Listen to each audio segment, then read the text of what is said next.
Maligayang pagbabalik sa HR Healthy Channel. Mga ka-healthy, paano kung sabihin ko sa inyo na mayroong isang uri ng pagkain na hindi lang mas marami ang protina kaysa sa itlog, kundi mayroon ding kamanghamanghang kakayahang pabaligtarin ang pagkawala ng kalamnan o muscle loss habang tayo ay nagkakaedad at mas mabilis pa kaysa sa karamihan ng mga food supplement o mabibigat na ehersisyo sa gym. Alam ko, parang mahirap paniwalaan, pero samahan niyo muna ako sandali at pakinggan ang kwentong ito. Ang pagkaing ito ay madalas nating isinasantabi na babaliwala sa gitna ng napakaraming pagpipilian. Ngunit, sa loob nito ay may itinatagong sikreto, isang sikreto na maaring magdulot ng malaking pagkakaiba sa pagitan ng isang matatag at independenteng pagtanda at isang pagtanda na humaharap sa isang tahimik na kaaway na tinatawag na sarcopenia. Ang sarcopenia, sa madaling salita, ay ang pag-unti ng mas at lakas ng ating mga kalamnan dahil sa pag-edad. Sigurado ako marami sa atin ang nakakaramdam na nito. Isang araw, mapapansin mo na lang na hindi na ganoon kadali ang tumayo at umupo. Mas bumibigat na ang pagbitbit ng isang supot ng pinamili o simpleng pakiramdam na hindi na kasing tatag ng dati ang iyong mga binti. Huwag po ninyong isipin na ang sarcopenia ay tungkol lang sa malambot na braso o mahinang binti. Hindi po, mas malalim at mas seryoso ito. Isa ito sa mga pangunahing dahilan kung bakit nawawalan ng liksi ang mga nakatatanda, nawawalan ng kakayahang magbalanse, at ang pinakamalungkot sa lahat, nawawalan ng kalayaan sa kanilang pang-araw-araw na pamumuhay. At ang dapat tandaan, ang kaaway na ito ay hindi naghihintay na maging 70 o 80 anyos tayo bago magpakita. Madalas tahimik itong kumakatok sa ating pintuan pagsapit pa lang ng edad 40 o 50. Isang katotohanan na iilan lang sa atin ang nakakapansin. Pero, at ito ay isang pero na puno ng pag-asa, narito ang magandang balita. Ang pagkawala ng kalamnan ay hindi isang tiyak na kapalaran. Hindi ito isang bahagi ng pagtanda na kailangan nating tanggapin na lang. Napatunayan na ng modernong agham na ito ay isang kondisyong metaboliko na pinalalala ng kombinasyon ng maraming bagay. Humihinang kakayahang mag-absorb ng protina, biglaang pagtaas ng blood sugar, mataas na antas ng cortisol, ang stress hormone, at ang patuloy na pamamaga o chronic inflammation sa loob ng katawan. Sa madaling salita, ito ay isang bagay na maaari ninyong ganap na pabaligtarin sa natural na paraan, nang hindi nangangailangan ng gamot kung alam ninyo ang tamang diskarte. At ang pagkaing ating tatalakayin ng malaliman ngayon ay hindi itlog, hindi rin steak, at lalong hindi whey protein na ginagamit ng mga atleta. Ito ay isang bagay na mas makapangyarihan pa para sa pagbuo muli ng kalamnan, lalo na sa mga taong lampas na sa edad 50. Ngunit bago ko ibunyag ang pagkakakilanlan ng tahimik na bida na ito, bigyan muna natin ng panahon na lubos na maunawaan kung ano ang nangyayari sa loob ng ating katawan kapag nagsisimulang lumiit ang ating mga kalamnan kahit na sa tingin ninyo ay napaka-healthy ng inyong kinakain. Dahil ito po ang katotohanan. Maaari kayong kumain ng diet na mayaman sa protina ngunit nawawalan pa rin ng kalamnan kung ang inyong digestive system, mga hormone at insulin sensitivity ay hindi naka-optimize. Ito ang dahilan kung bakit maraming tao na striktong sumusunod sa high-protein diet ay nahihirapan pa ring labanan ang malambot na braso, humihinang binti at napakabagal na recovery pagkatapos mag-ehersisyo. Ang ipinapakita ng mga siyentipikong pag-aaral ay hindi nakasalalay sa dami ng gramo ng protina na ating kinakain. Ang mas mahalaga ay ang kalidad ng protina, ang kakayahan nitong matunaw, at ang anabolic signal na ipinapadala nito sa katawan. At may ilang partikular na pagkain, lalo na ang ibabahagi ko ngayon, na napakayaman sa leucine, isang amino acid na nagsisilbing direktang switch na nag-uutos sa katawan na gumawa ng protina para sa mga kalamnan. Sa video natin ngayon, susuriin nating mabuti. Bakit tinalo ng pagkaing ito na madalas isantabi ang itlog sa pag-repair ng kalamnan? At paano ito gamitin sa pinaka-epektibong paraan? Alamin natin kung paano nagpapasya ang inyong atay, insulin, at cortisol levels kung ang protina ay gagamitin sa pagbuo ng kalamnan o masasayang lang. Ang tunay na dahilan kung bakit nawawalan ng kalamnan ang mga nakatatanda kahit sapat ang kanilang kinakaing protina at kung paano ito sosolusyunan mula sa ugat. Ang pinakamagandang oras at kombinasyon para ma-maximize ang paglaki ng kalamnan kahit habang natutulog kayo. At panghuli, isang simpleng pang-araw-araw na proseso para i-activate ang mTOR pathway, ang daan patungo sa pagbuo ng kalamnan, nang hindi pinapataas ang insulin o nag-iimbak ng taba. Kung kayo ay higit na sa 40 anyos at nais ninyong mapanatili ang liksi, sigla at kalayaan sa mga darating na dekada, ang impormasyong ito ay maaring magbago ng inyong paraan ng pagkain magpakailanman. At kung seryoso kayo sa inyong kalusugan, siguraduhing nakasubscribe na kayo sa channel. Sa puntong ito, marahil ay iniisip ninyo, bone broth? Hindi ba't para lang yan sa gut health? Tama, pero isang bahagi lang yan ng kwento. Ang hindi alam ng karamihan ay ang protina sa bone broth ay hindi lang basta mayaman sa amino acids. Ito ay mayaman sa eksaktong uri ng mga amino acid na hinahanap-hanap ng ating mga kalamnan, tendons, ligaments at connective tissues para muling buuin at i-repair ang kanilang mga sarili. Hayaan ninyong magbigay ako ng isang simpleng paghahalintulad. Ang isang malaking itlog ay naglalaman ng mga 6 na gramo ng protina. Totoo, ito ay isang kumpletong source ng protina, ngunit ito ay pangunahing idinisenyo para sa paglaki sa konteksto ng isang sisiw. Sa kabilang banda, ang protina mula sa bone broth ay nagbibigay ng 15 hanggang 20 gramo ng protina bawat scoop. At higit sa lahat, ito ay napakayaman sa glycine, proline, hydroxyproline at arginine, mga amino acid na nagsisilbing gatong para sa tissue regeneration sa cellular level. Hayaan niyo akong ipaliwanag ito sa isang mas madaling analohiya. Isipin niyo ang inyong mga kalamnan bilang isang gusali. Ang karaniwang protina, tulad ng mula sa karne, isda at itlog, ay ang mga laryo o bricks. Pero ang mga amino acid mula sa collagen, sila ang semento, ang pandikit na nagpapanatiling matatag sa buong istruktura. Kung wala ang sementong ito, ang inyong mga laryo ng kalamnan ay hindi makakadikit ng maayos, hindi mapapanatili ang kanilang lakas, o hindi makakakonekta ng mahigpit sa mga tendon at ligament. Ito mismo ang dahilan kung bakit ang mga taong lampas femea ay madalas makaramdam ng panghihina kahit naniniwala silang sapat ang kanilang kinakaing protina. Kulang sila sa connective matrix, ang nagbibigay sa kalamnan ng tunay na istruktura at lakas nito. At ito ay malinaw na napatunayan ng mga pag-aaral. Kapag ang collagen peptides ay isinabay sa kahit magaang resistance training, malaki ang naitutulong nito sa pagpapabuti ng muscle mass at lakas sa mga nakatatanda at kadalasan ay mas epektibo pa kaysa sa tradisyonal na whey o egg protein. Isang pag-aaral noong 2015 na inilathala sa British Journal of Nutrition ang nagpakita na ang mga matatandang lalaki na nag-supplement ng collagen peptides habang gumagawa ng magaang resistance exercises ay nagkaroon ng mas malaking pagtaas sa lean muscle mass at lakas kumpara sa mga gumamit lang ng placebo. Mga ka-healthy, napakalaking resulta nito. So, bakit ito mas epektibo? Dahil habang tayo ay nagkakaedad, may ilang hindi magandang pagbabago na nangyayari.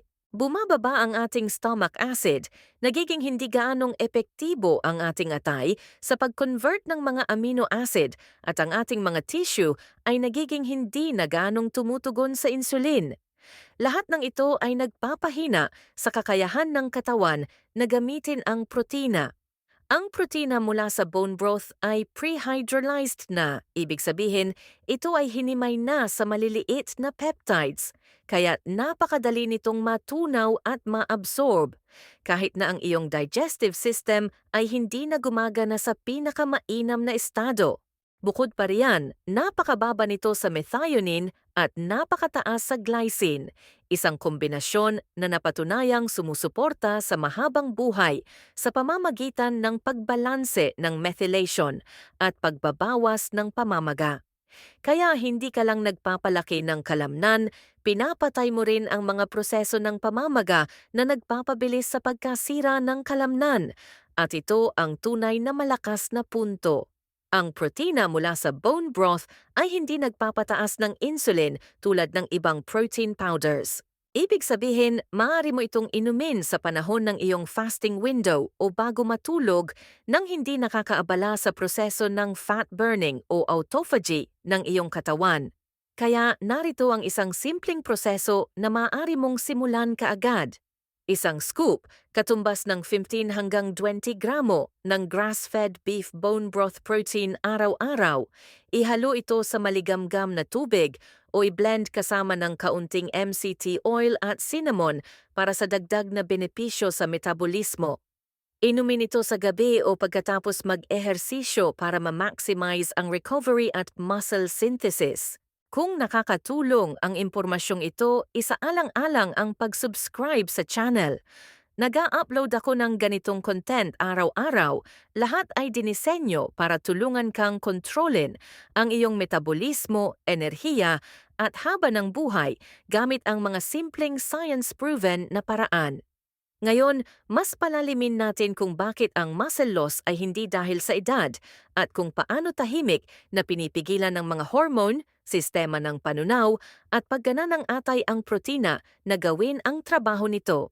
Iniisip ng karamihan na ang pagkawala ng kalamnan ay natural na bahagi ng pagtanda, ngunit hindi yan ang buong kwento. Ito ang totoong nangyayari sa loob ng iyong katawan. Habang tayo'y tumatanda, nagbabago ang ating mga hormone, sistema ng panunaw at paggana ng atay, at ang mga pagbabagong iyon ay lubos na nakakaapekto kung gaano kahusay nating na-absorb at nagagamit ang proteinang ating kinakain. Hayaan ninyong ipaliwanag ko ito sa isa pang analohiya. Isipin ninyong nagbibigay kayo ng materyales sa isang construction team para ayusin ang inyong bahay. Marami kayong laryo, iyan ang protina, pero ang mga trabahador, iyan ang inyong mga enzyme at hormone, ay wala o natutulog. Nariyan ang materyales, pero hindi kailanman naayos ang bahay. Iyan mismo ang nangyayari sa sarcopenia. Magsimula tayo sa sistema ng panunaw. Pagsapit pa lang ng edad 40, nagsisimula ng bumaba ang produksyon ng stomach acid. Maaaring hindi mo ito nararamdaman, ngunit ang mababang stomach acid ay nangangahulugang hindi mo natutunaw ng maayos ang protina para maging amino acids. Kahit sapat ang kinakain mo, hindi nakukuha ng katawan mo ang kailangan nito. At ang hindi natunaw na protina ay nagdudulot ng bloating, kabag, at pamamaga na lalo pang nagpapahirap sa nutrient absorption. Dagdag pa rito, ang iyong pancreas ay maaring gumawa ng mas kaunting digestive enzymes, lalo na ang lipase at protease. Pinabawasan nito ang kakayahan ng iyong katawan na i-metabolize ang taba at protina, kaya't maraming tao ang nakakaramdam ng pagod o bigat pagkatapos kumain ng karne habang sila ay nagkakaedad. Ngunit muli, hindi ito problema ng karne, kundi problema ng sistema ng panunaw. Ngayon, pag-usapan natin ang mga hormone. Ang cortisol, ang iyong stress hormone, ay tumataas habang ikaw ay tumatanda, lalo na kung hindi ka nakakatulog ng mahimbing o nabubuhay sa ilalim ng chronic stress. At ang mataas na cortisol ay catabolic. Ibig sabihin, sinisira nito ang muscle tissue, lalo na sa mga binti at puwit, ang malalaking grupo ng kalamnan na konektado sa balanse at liksi. Kasabay nito, bumababa ang iyong insulin sensitivity na nangangahulugang ang iyong mga selula ay hindi na gaanong tumutugon sa insulin kahit sa isang normal na diet. Nagdudulot ito ng dalawang problema. Hindi mo maipasok ng maayos ang mga amino acid sa iyong mga kalamnan at nag-iimbak ka ng mas maraming taba sa katawan habang nawawalan ng lean mass. Ito ang klasikong skinny fat na pangangatawan sa mga nakatatanda. Ngunit may isang babala. Ang insulin ay hindi lang tungkol sa carbs. Ang labis na protina, lalo na sa isang hindi angkop na metabolic environment, ay maaari ring magpataas ng insulin at pigilan ang fat burning. Iyan ang dahilan kung bakit napakahalaga ng uri at timing ng protina at kung bakit mas nakahihigit ang mga collagen-based na sources tulad ng bone broth. Mababa ang epekto sa insulin, mataas ang absorption at anti-inflammatory. Huwag din nating kalimutan ang atay, ang master ng metabolismo. Ang iyong atay ang nagko-convert ng mga amino acid sa magagamit na enerhiya, gumagawa ng mga enzyme, at nagre-regulate ng blood sugar. Kung ito ay overloaded ng toxins, processed foods, o sobrang fructose, bumabagal ito. At nakakaapekto iyon sa bawat sistema, kabilang na ang paglaki ng kalamnan. Kaya ano ang maaari mong gawin? Narito ang tatlong simpleng solusyon. Gumamit ng betaine HCl o apple cider vinegar kasabay ng iyong mga high-protein na pagkain para mapalakas ang stomach acid at absorption. Bawasan ang cortisol sa natural na paraan sa pamamagitan ng pagpapaaraw sa umaga, pag-iwas sa mga screen sa gabi, at pagpapanatiling stable ng blood sugar sa buong araw. Suportahan ang iyong atay sa pamamagitan ng mga pagkaing mayaman sa choline tulad ng itlog, green leafy vegetables at beets, o isaalang-alang ang milk thistle at dandelion root tea bilang natural na suporta. Ang pinakamahalagang aral ay ito. Ang pagkawala ng kalamnan ay hindi dahil sa pagtanda. Ito ay dahil sa pagkawala ng metabolic flexibility. At kapag naayos mo na ang iyong panunaw, nabalanse ang iyong mga hormone, at nasuportahan ang iyong atay, sa wakas ay masisimulan na ng iyong katawan na buuin muli ang sarili nito. Ngayon, i-unlock natin ang switch para sa pagbuo ng kalamnan sa loob ng iyong katawan, ang nag-iisang amino acid na nagpapabilis ng paglaki kaysa sa iba, at kung paano ito i-activate ng natural ng hindi nag-iimbak ng taba. Ngayong naiintindihan mo na kung paano nakakaapekto ang mga hormone at panunaw sa paglaki ng kalamnan, pag-usapan natin ang spark plug ng pagbuo ng kalamnan, isang amino acid na tinatawag na leucine. Ang leucine ay isa sa siyam na essential amino acids na nangangahulugang hindi ito kayang gawin ng iyong katawan. Kailangan mo itong makuha mula sa pagkain. Ngunit ang leucine ay hindi lang isa pang building block. Ito ang gatilyo, ang senyales na nag-uutos sa iyong katawan na simula ng pagbuo ng kalamnan. Isipin mo ito na parang susi sa pagsisimula ng kotse. Kung wala ito, hindi aandar ang makina, gaano man karami ang gasolina sa tangke. Ito ang totoong nangyayari sa loob ng iyong katawan. Ina-activate ng leucine ang isang malakas na metabolic pathway na tinatawag na mTOR, na nangangahulugang mechanistic target of rapamycin. Ang mTOR ang internal signal ng iyong katawan para simulan ang muscle protein synthesis. Kapag sapat ang taas ng antas ng leucine, nag-o-on ang mTOR at ang iyong katawan ay lumilipat sa anabolic mode. Ibig sabihin, nagsisimula itong magtayo sa halip na magwasak ng tissue. Ngunit heto ang problema. Habang tayo ay nagkakaedad, ang ating muscle tissue ay nagiging hindi na gaanong sensitibo sa leucine. Ang phenomenon na ito ay tinatawag na anabolic resistance, at isa ito sa mga pangunahing dahilan ng sarcopenia. Kailangan ng mga nakatatanda ng mas maraming leucine para matrigger ang parehong reaksyon sa pagbuo ng kalamnan na nakukuha ng mga mas bata mula sa mas maliit na halaga.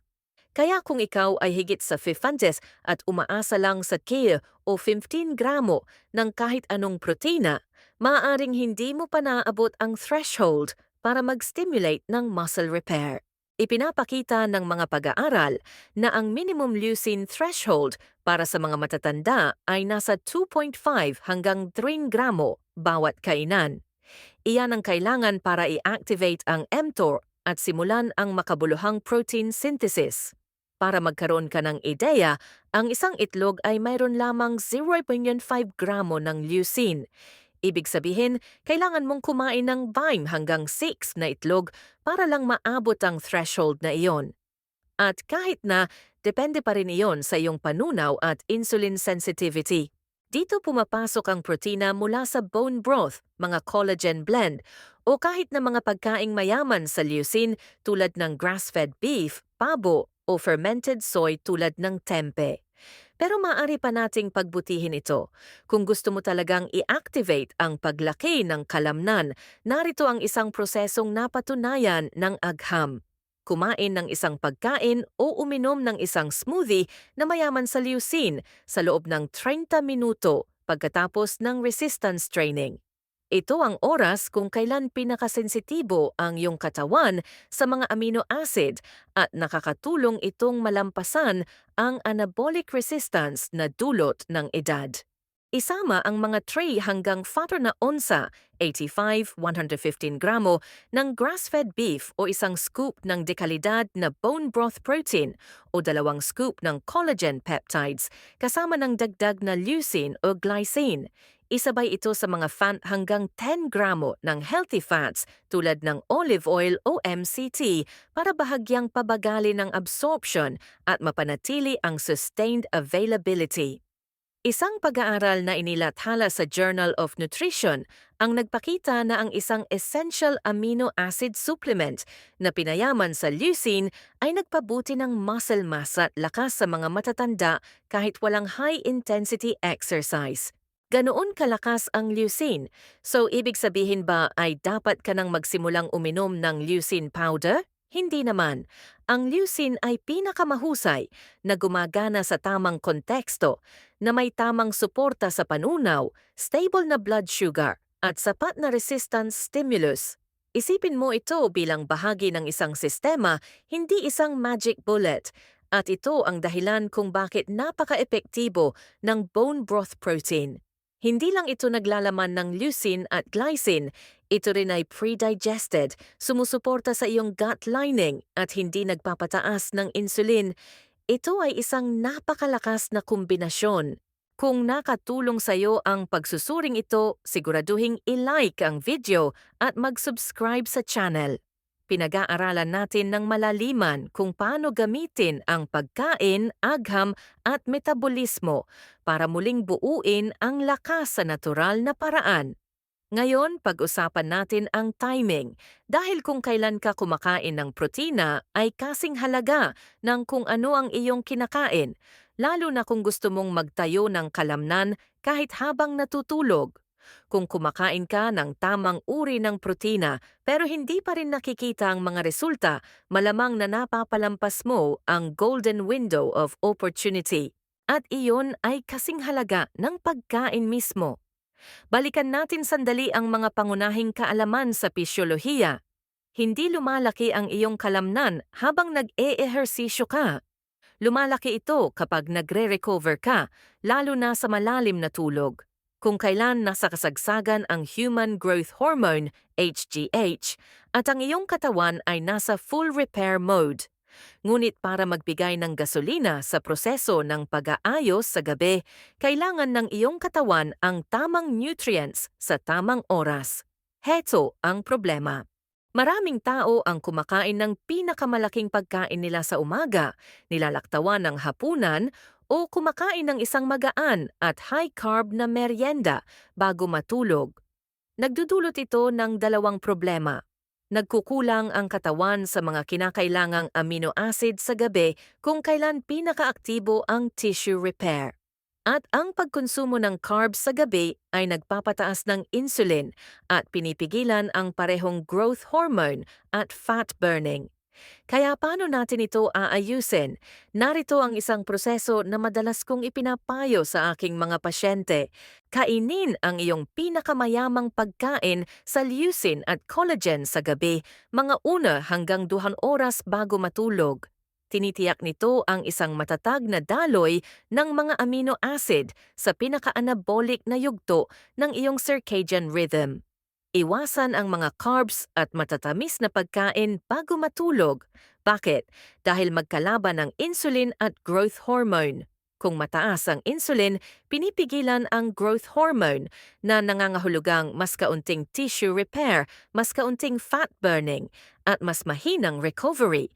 Isabay ang iyong protina sa gabi sa mga pampakalmang nutrients tulad ng magnesium o glycine. Ang glycine na matatagpuan sa collagen at bone broth ay nakakatulong magpababa ng temperatura ng katawan at nagtataguyod ng mas malalim na tulog, na lalo pang nagpapalakas sa iyong muscle building window.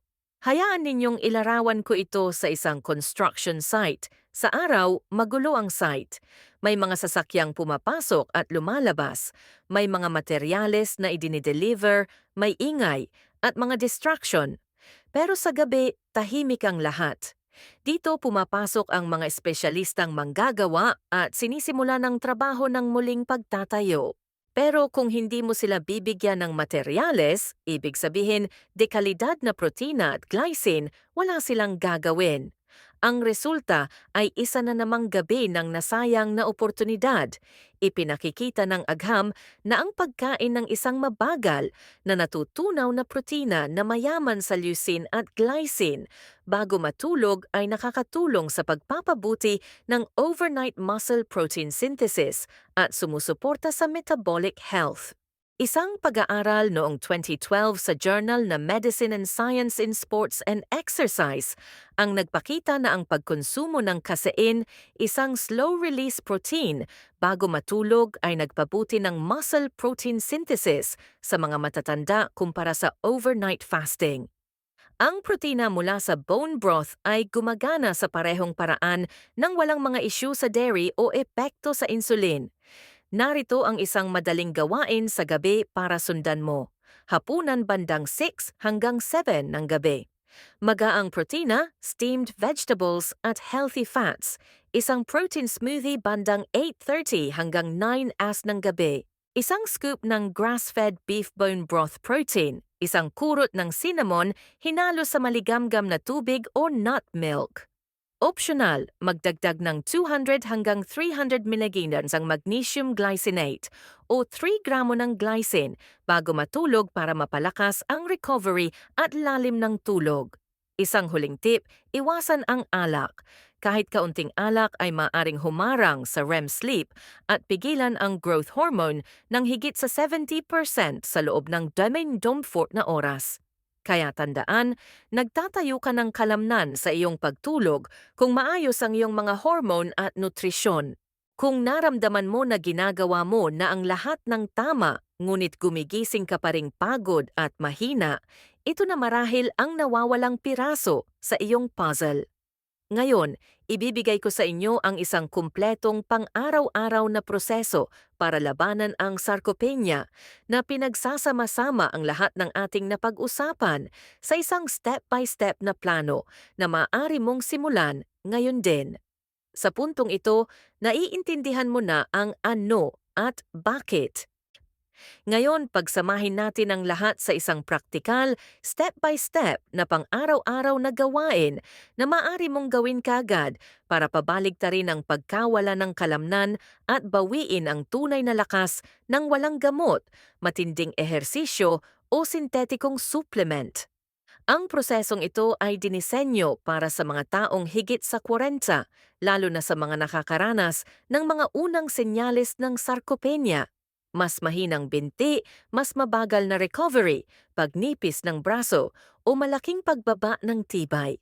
Isipin mo ito bilang isang muscle at metabolic reset. Umaga, 7 a.m. hanggang 9 a.m., i-activate ang metabolismo at bawasan ang cortisol. Simula ng araw sa 10 hanggang 15 minuto ng sikat ng araw para i-reset ang iyong circadian rhythm at babaan ang antas ng cortisol sa umaga. Uminom ng tubig na may kaunting sea salt at lemon para mag-rehydrate at suportahan ang adrenal function. Optional, magdagdag ng 1 kutsarita ng apple cider vinegar sa tubig para suportahan ang stomach acid at ihanda ang panunaw. Pagkatapos, gumawa ng magaang paggalaw, mabilis na paglalakad, o 10 minutong dynamic stretching para mapabuti ang daloy ng dugo sa mga kalamnan. Tanghali, 12 p.m. hanggang 2 p.m., pangunahing pagkain na mayaman sa protina. Kumain ng isang pagkain na may mga 20 hanggang 30 gramo ng kumpletong protina tulad ng wild-caught salmon o tempeh. Magdagdag ng mga low-carb vegetables tulad ng broccoli, kale, arugula at healthy fats tulad ng olive oil, avocado o grass-fed butter. Isama ang mga pagkaing mayaman sa leucine tulad ng pabo, itlog o beans. Optional, magdagdag ng 1 hanggang 2 tableta ng betaine HCl kung nakakaramdam ka ng kabusugan o bigat sa tiyan pagkatapos kumain. Nakakatulong ito sa panunaw at pagtunaw ng protina. Pag-eehersisyo at pag-activate ng kalamnan, maglaan ng 15 hanggang 30 minuto para sa resistance training. Ang mga ehersisyo tulad ng bodyweight squats, push-ups, resistance bands o magaang dumbbells ay maganda. Mag-focus sa mabagal at kontroladong paggalaw. Pagkatapos mag-ehersisyo, mag-rehydrate at kumain ng isang magaan na merienda na mayaman sa leucine tulad ng 1 tasa ng bone broth, collagen smoothie o hard-boiled egg kung kinakailangan. Gabi, recovery nutrition at paghahanda sa pagtulog. Kumain ng magaang hapunan na may steamed vegetables at malinis na protina, mga 3 hanggang 4 na onsa, 85-115 gramo tulad ng salmon, sardinas o ang natirang protina mula sa tanghalian. Mga 1 hanggang 2 oras bago matulog, uminom ng isang bone broth protein smoothie, 1 scoop ng grass-fed beef bone broth protein, 1 kurot ng cinnamon, hinalo sa maligamgam na tubig o nut milk. Optional, magdagdag ng 3 gramo ng glycine o magnesium glycinate para suportahan ang malalim na tulog at pagre-relax bago matulog. Deep repair window, iwasan ang mga screen at blue light. Sinusuportahan nito ang paglabas ng melatonin at HGH. Optional, maaring gumamit ng mga supplement na sumusuporta sa pagtulog kung kinakailangan tulad ng GABA o chamomile tea. Patayin ang ilaw bago mag-10:30 ng gabi para ma-maximize ang malalim at restorative na tulog kung kailan nasa kasagsagan ang growth hormone. Karagdagang suporta. Subukan ng infrared sauna o Epsom salt bath 1 hanggang 2 beses sa isang linggo para sa detoxification at suporta laban sa pamamaga.